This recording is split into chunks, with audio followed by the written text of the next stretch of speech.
Esta es la clase número 30, parte 2, del curso teórico-práctico para auxiliares de laboratorio, organizado por el Centro Universitario de Estudios Medioambientales, Facultad de Ciencias Médicas. En esta oportunidad trataremos el tema determinación de demanda química de oxígeno en aguas.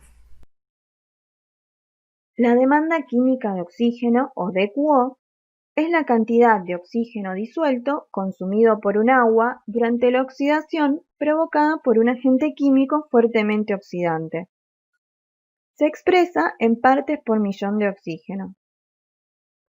Elevadas cantidades de DQO se asocian a presencia de materia orgánica, que como vimos es un posible contaminante del agua de consumo. Las sustancias inorgánicas susceptibles de ser oxidadas, como sulfuros, sulfitos, ioduros, también se reflejan en esta medición, por lo cual se puede complementar con otra técnica que cuantifica materia orgánica, que es la demanda biológica de oxígeno o DBO. La DQO y la DBO suelen tener correlación en todas las muestras, pero DBO es inferior que DQO porque no tiene en cuenta, como vimos, la oxidación de las sustancias inorgánicas. La presencia de DQO en el agua está principalmente vinculada a elevadas concentraciones de materia orgánica. Su efecto sobre la salud dependerá del tipo de elemento biológico que presente el agua. La Organización Mundial de la Salud no señala valores de referencia para la DQO. Y la Ley 11.220, que ya hemos visto en clases anteriores, en el caso del DQO, solo indica valores de referencia para aguas residuales, con un límite recomendado de 75 partes por millón y un límite máximo de 125 partes por millón. Pero no describe esta ley ningún valor de referencia para aguas de consumo.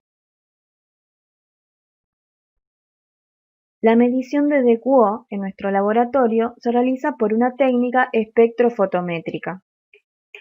Esta técnica se fundamenta en la oxidación de la materia orgánica con dicromato de potasio a reflujo a 150 grados centígrados.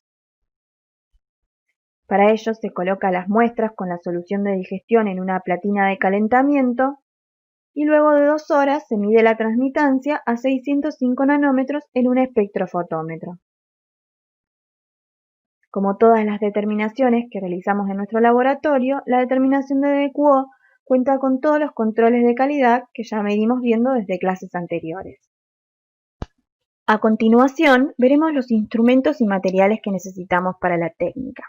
Utilizaremos guantes de protección, micropipetas de los volúmenes adecuados con sus tips, tubos con tapa hermética, teflón y canastos con algodón. También necesitaremos una gradilla, las muestras a analizar, reactivos, solución de digestión y reactivo de ácido sulfúrico, los testigos de la curva y el QC. Como equipamiento necesitamos una platina a 150 grados, centrífuga y un espectrofotómetro. El cargado de la curva de calibración se realiza siguiendo la tabla. En las 2 primeras columnas tenemos las soluciones a utilizar y sus respectivas concentraciones, 0 parte por millón para el blanco, 100, 200 y 300 para los 3 testigos, 250 partes por millón para el QC y las muestras cuya concentración queremos averiguar. También realizaremos un análisis de adición-recuperación. Luego tenemos la columna con agua destilada que nos indican los volúmenes a colocar.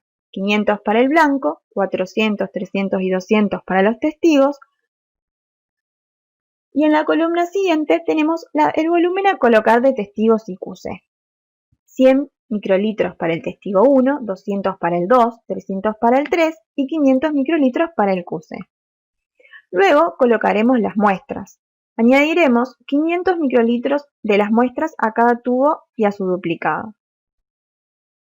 Finalmente, procederemos a colocar los reactivos. Primero la solución de digestión, 300 microlitros a cada tubo.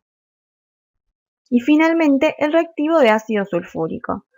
Añadiremos 700 microlitros a cada uno de los tubos. Para el análisis de adición-recuperación tomaremos una muestra al azar. Procesaremos 2 tubos con esta muestra agregándole 100 microlitros de agua destilada y 400 de la muestra. Y en otros dos tubos agregaremos 100 microlitros de un testigo con 400 microlitros de la muestra. El primer paso para nuestra determinación será encender la platina de calentamiento y llevarla a 150 grados centígrados. Es fundamental que el sensor de temperatura esté en la posición correcta.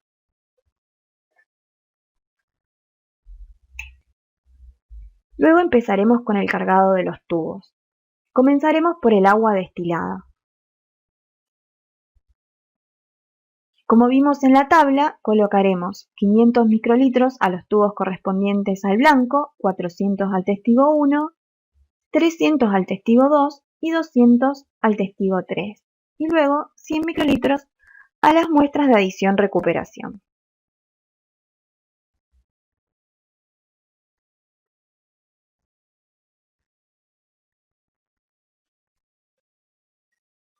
El paso siguiente será realizar el cargado de la curva de calibración utilizando el KHP. Colocaremos 100 microlitros de KHP para el testigo 1, 200 para el testigo 2 y 300 para el testigo 3. También le colocaremos KHP a las muestras que corresponden al proceso de adición-recuperación.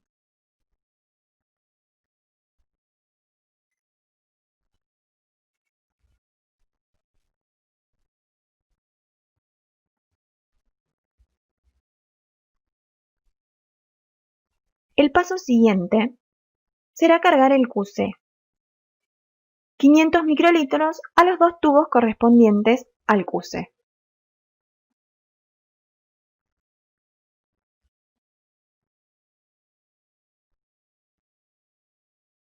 Finalmente, realizaremos el cargado de muestras, 500 microlitros para cada tubo, salvo las muestras correspondientes a la adición-recuperación que llevarán 400 microlitros, llegando así a un volumen final que siempre va a ser de 500.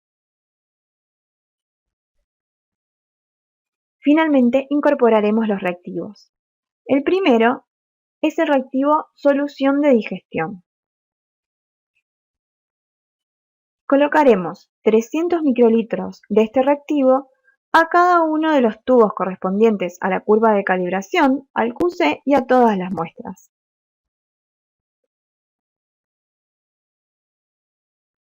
Al colocar este reactivo, las muestras tomarán un color amarillento, independientemente de si poseen o no de QO.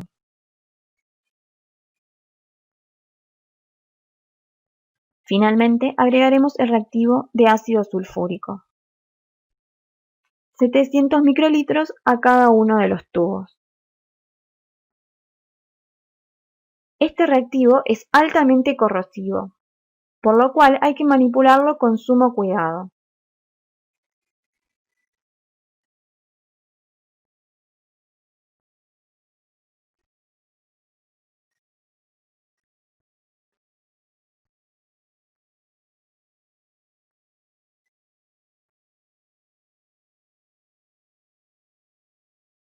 Una vez finalizada la carga, se le colocará las roscas de cada tubo teflón para garantizar un cierre hermético,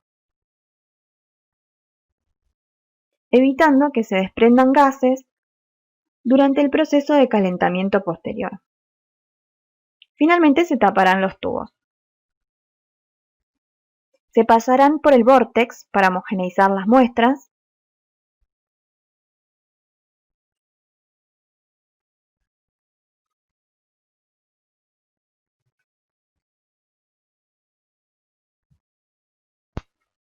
Luego colocaremos cada uno de los tubos en la platina de calentamiento que ya se encuentra a 150 grados centígrados. Permanecerán allí durante 2 horas.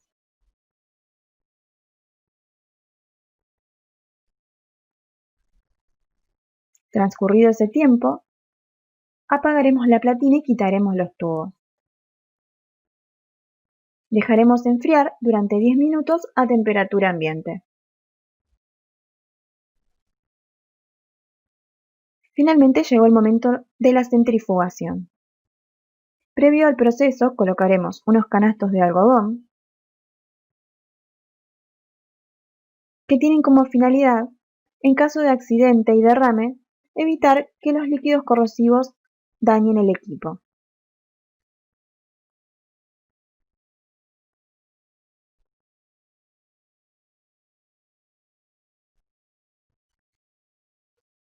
Se colocarán los cestos que contienen los tubos en la centrífuga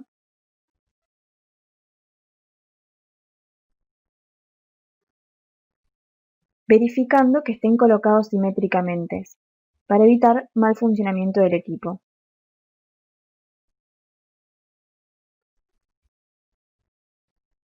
Luego se encenderá la centrífuga y se programará a 10 minutos. Se comenzará lentamente a aumentar la velocidad hasta llegar a 6.000 revoluciones por minuto, prestando atención a no escuchar ningún ruido que indique rotura de los tubos o mal funcionamiento del equipo.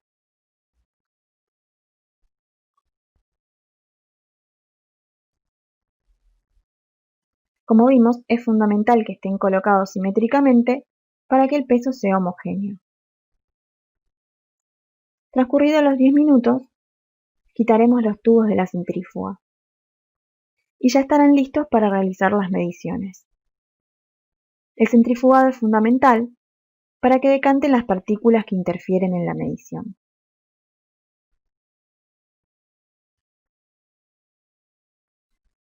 Comenzaremos con la medición en el espectrofotómetro, calibrando el equipo, utilizando para la calibración agua destilada.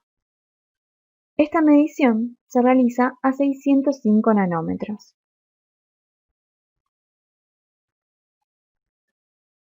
Una vez finalizado el proceso de calibración del equipo,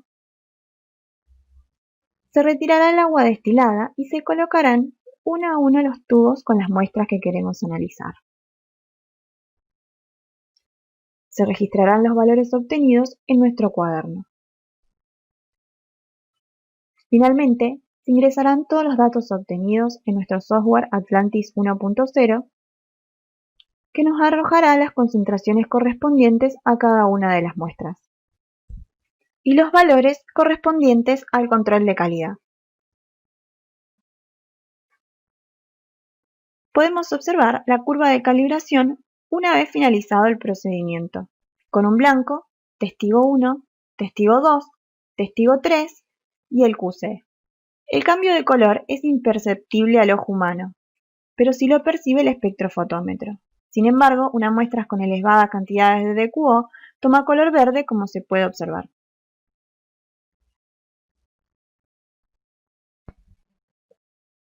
Veremos ahora los posibles accidentes y cómo actuar en caso de que ocurran.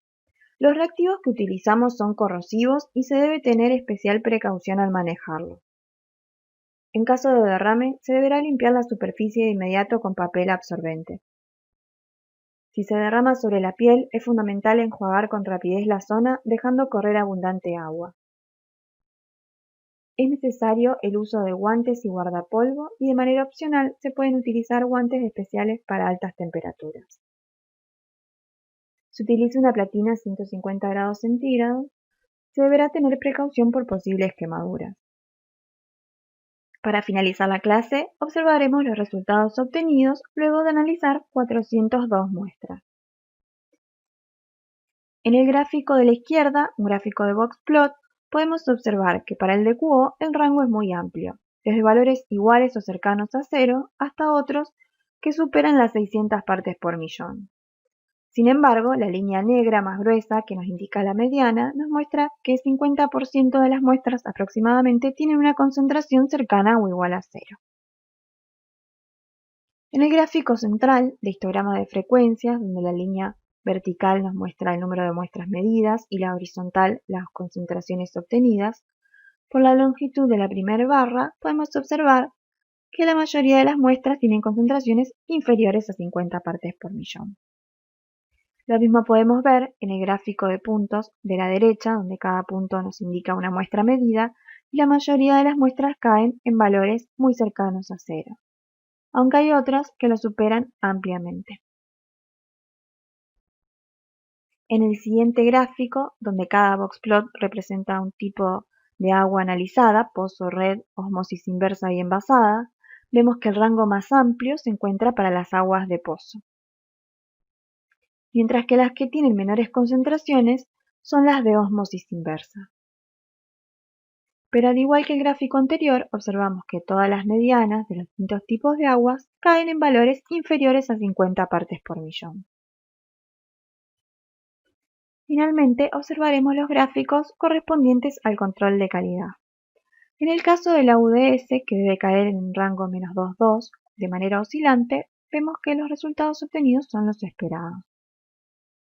La pendiente, que no se espera que tenga tendencia suba-baja, como ya hemos visto para otras técnicas, también pareciera marchar correctamente. En el gráfico de R cuadrado, que recordemos se espera que dé valores cercanos a 1, podemos ver que no siempre se obtuvieron valores superiores a 0,9, sin embargo hay una tendencia a irse acercando cada vez más a los valores esperados a lo largo del tiempo. El gráfico de CB porcentual del QC nos muestra que no en todas las determinaciones se obtuvieron valores menores al 10%, sin embargo no se superó por mucho este valor. El gráfico de ordenada al origen, que nos da una idea de la estabilidad de los reactivos, y recordemos que no se espera que tenga tendencias a subas o bajas, para el caso de la determinación de DQO pareciera estar mostrándonos una tendencia a baja, que deberá ser evaluada a lo largo del tiempo. Y finalmente, en el gráfico porcentaje de recuperación, que se espera que dé valores dentro del rango 90 a 110, vemos que en las primeras determinaciones los valores obtenidos estaban lejos del esperado, pero con una tendencia a mejorar a lo largo del tiempo, llegando a valores que caen dentro del rango esperado en las últimas determinaciones. Damos por finalizada la clase de hoy, agradecemos su presencia el equipo docente del CUEM.